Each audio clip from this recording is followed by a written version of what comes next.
Permisi. Assalamualaikum warahmatullahi wabarakatuh. Baiklah, hari ini saya akan memberikan atau menyampaikan tentang dua jurus.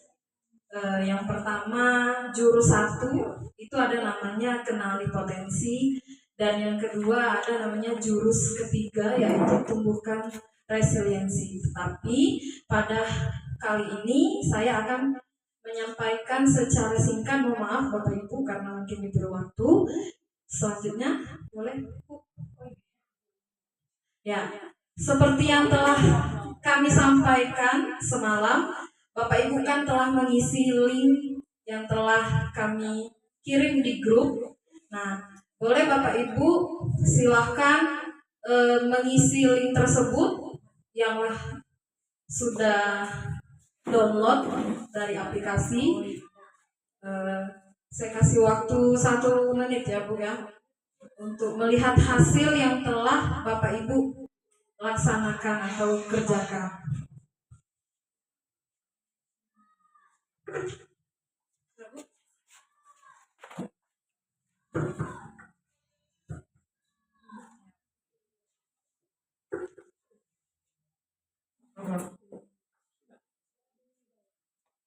Sudah ya?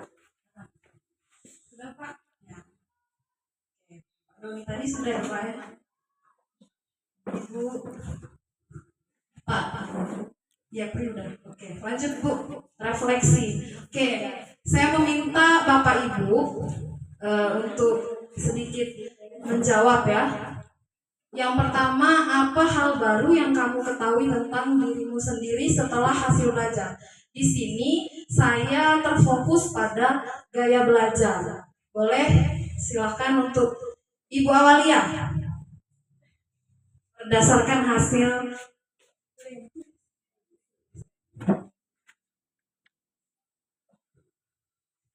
apa tadi Bu Awalia, hasilnya berapa persen? Silakan.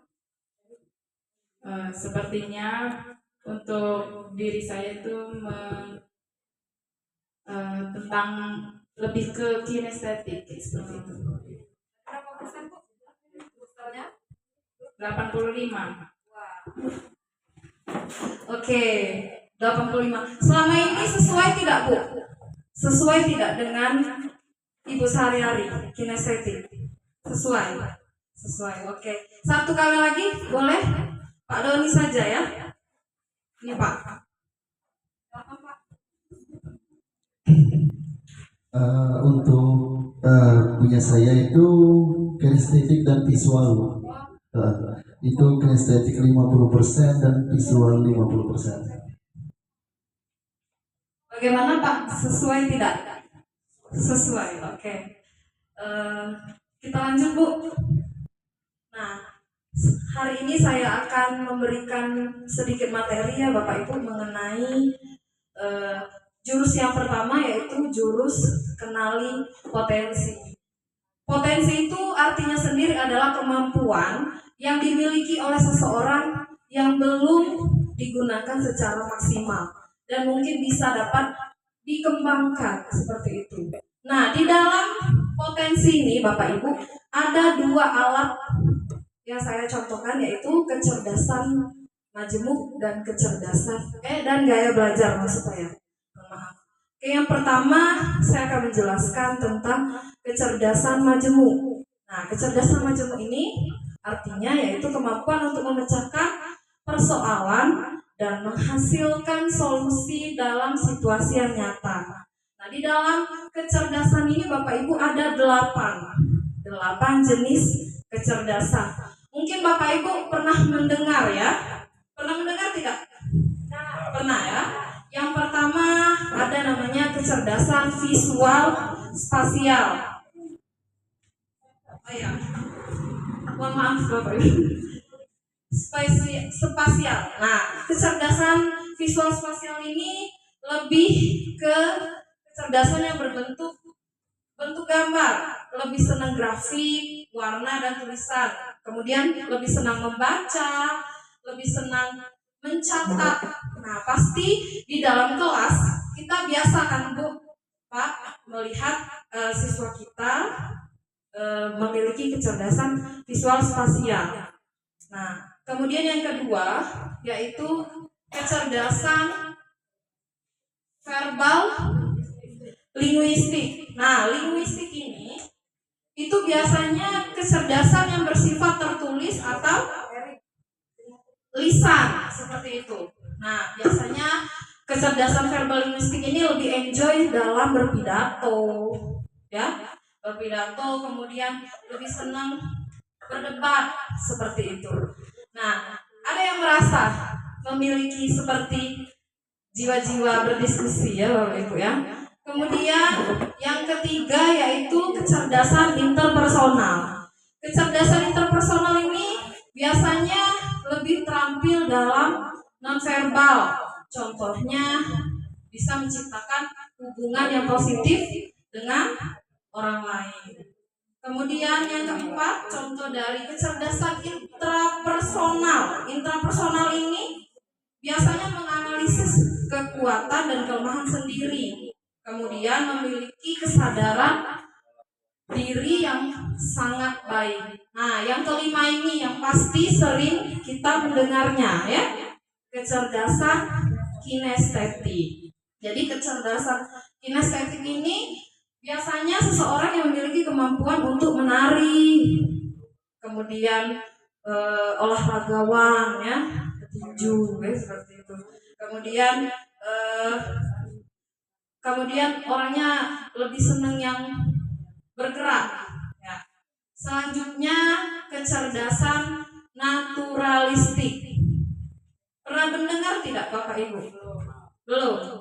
Jadi kecerdasan naturalistik ini biasanya lebih menyenangi berkemah, ya, berkebun.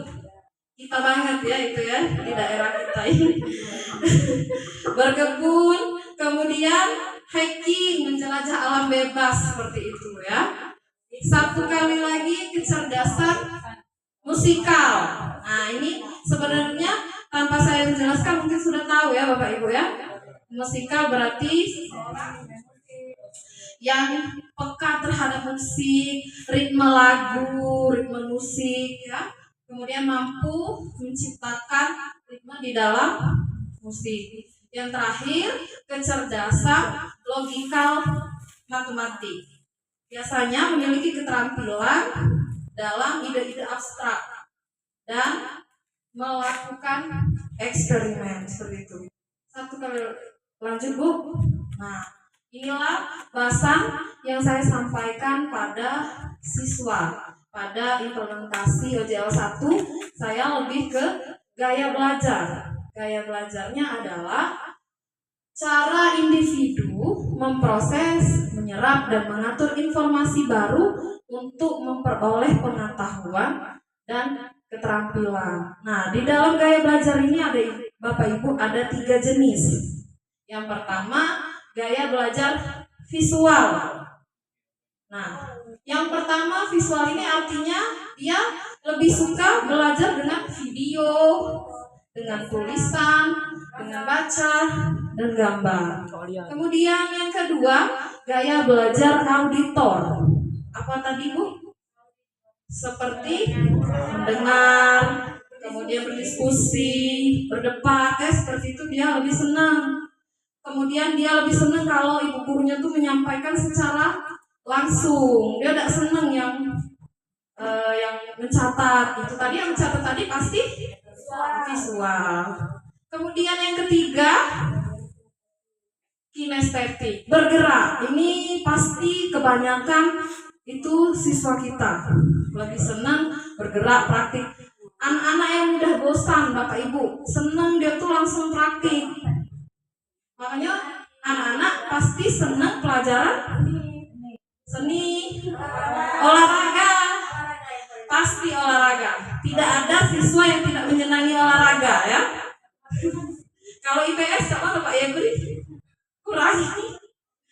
Nah, Itu tadi adalah jurus 1 ya. Jurus 1 secara singkat saya menjelaskan. Kemudian yang kedua saya akan menjelaskan jurus ketiga, yaitu tumbuhkan resiliensi. Ini mengapa satu jurus ini saya ambil? Menurut saya sangat relate, apa ya bahasa itunya, sangat masuk ke kehidupan kita sebagai guru, berkaitan sekali. Dan pasti Ibu agak ini ya tentang resiliensi itu apa sih Bu Tiara? Resiliensi itu atau daya lenting adalah kemampuan untuk bangkit kembali setelah menghadapi kesulitan. Bukan hanya ngomong jangan menyerah, kita kan biasa ngomong itu ya, tetapi juga mampu untuk beradaptasi, mampu untuk belajar dan terus berkembang.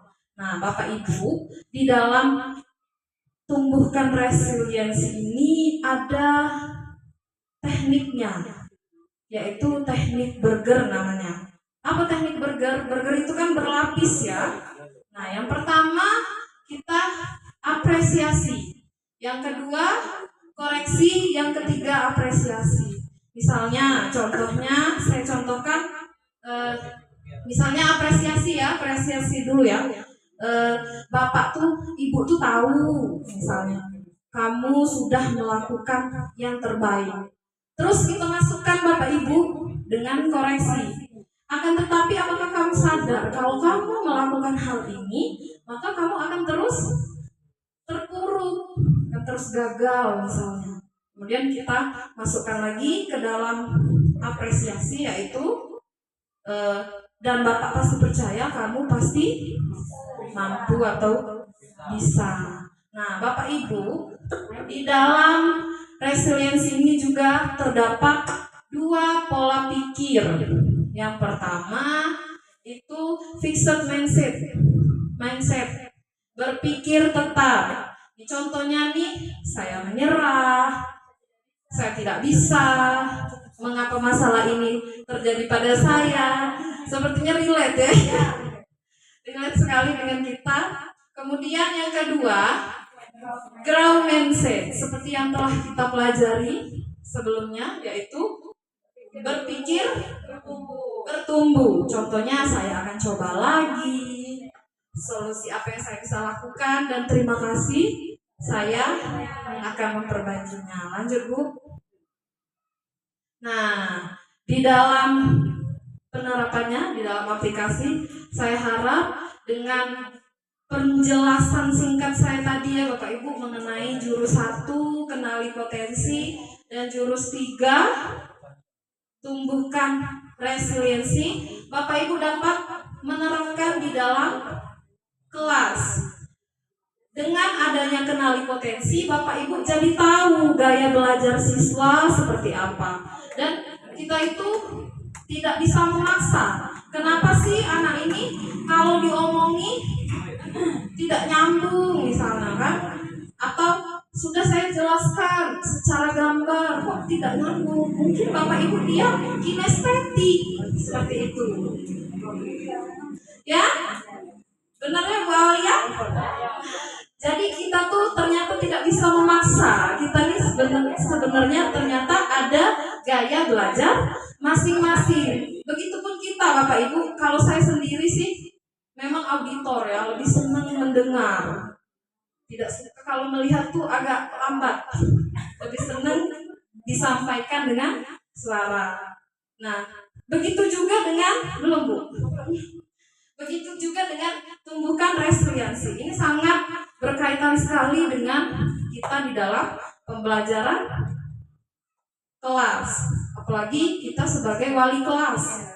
Ya, anak-anak yang sering merasa putus asa, gagal, sering kali kita melihat anak-anak yang tidak mau sekolah, merasa apalagi terjadinya kegagalan-kegagalan di dalam hidupnya. Nah, maka kita sebagai guru hendaknya empati ya, mengerti keadaan anak. Seperti itu ya Bapak Ibu. Lanjut Bu.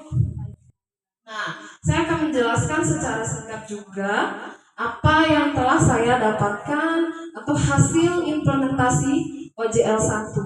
OJL 1 ini saya laksanakan pada hari Jumat tanggal 3 Oktober 2025 kemarin di kelas 81. Dan hasilnya Bapak Ibu ternyata benar kan, sesuai prediksi kita tadi.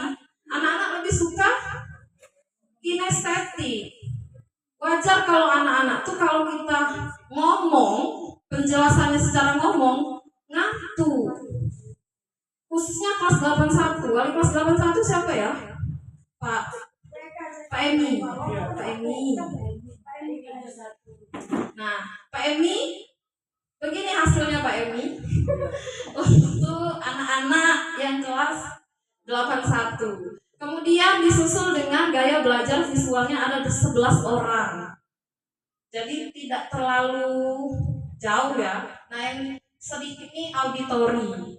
Nah, ternyata sebagian besar siswa kelas 81 itu memiliki gaya belajar kinestetik, yaitu belajar sambil melakukan.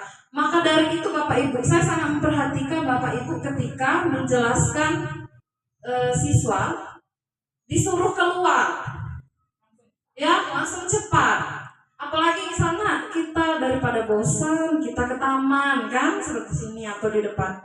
Mereka lebih excited, lebih senang. Nah, karena dia memiliki gaya belajar kinestetik. Tapi Bapak Ibu di kelas 81 ternyata beragam. Ada juga yang auditori dan ada juga visual. Nah, dari hasil asesmen ini Bapak Ibu, kalau bagi siswa itu bisa merancang strategi belajar. Jadi kita sebagai guru bisa merancang pembelajaran yang lebih efektif, mendorong siswanya untuk lebih mengenal kekuatan dirinya. Dan tentunya hal yang paling baiknya adalah mengatasi kesulitan belajar. Kemudian belum Bu? Nah, kalau bagi guru, hasil asesmen ini dapat dijadikan sebagai dasar penyusun perencanaan pembelajaran. Nah, jadi seperti yang telah saya katakan tadi, mudah-mudahan Bapak Ibu bisa menerapkan di dalam pembelajaran di kelas. Lanjut. Nah, inilah dokumentasi yang telah saya lakukan. Saya melaksanakan layanan klasikal di kelas 81 pada hari Jumat tanggal 3 Oktober. Lanjut Bu. Nah, kemudian saya akan menjelaskan pula minggu kedua, yaitu hasil implementasi OJL 2 pada jurus 3, tumbuhkan resiliensi. Bapak Ibu, sebelum saya menemukan siswa yang sedang mengalami kasus resiliensi, saya sebelumnya melakukan layanan klasikal. Nah, ternyata pada saat setelah melakukan layanan klasikal, ada satu siswa yang merasa dirinya perlu untuk melakukan kegiatan konseling individu lebih mendalam ya Bapak Ibu. Jadi sebelumnya Bu, nah jadi HMP ini adalah siswa kelas 8 yang memiliki permasalahan, yaitu gagal atau tidak terpilih menjadi ketua OSIS yang baru. Mungkin Bapak Ibu sudah tahu ya, dan kita kan baru ya pelaksananya. Nah, masalah ini membuatnya merasa kecewa, Bapak Ibu, merasa putus asa. Wajar kan? Karena dia tidak terpilih, karena dia merasa teman-temannya support, ya Bu.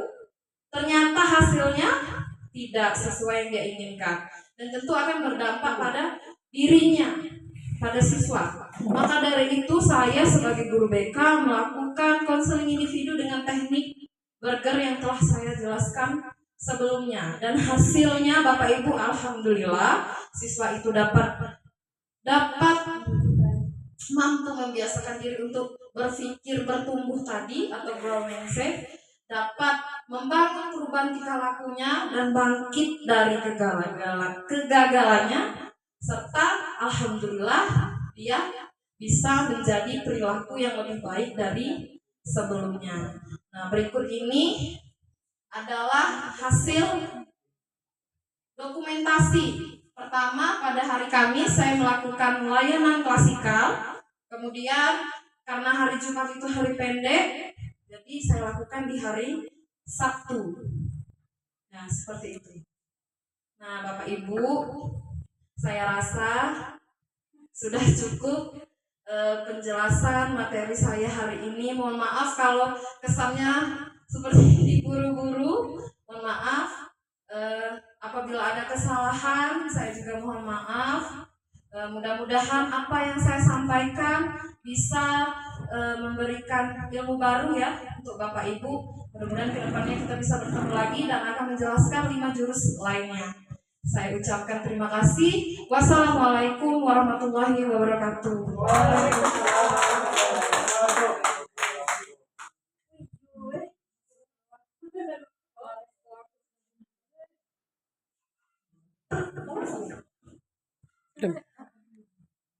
Dah ini nah.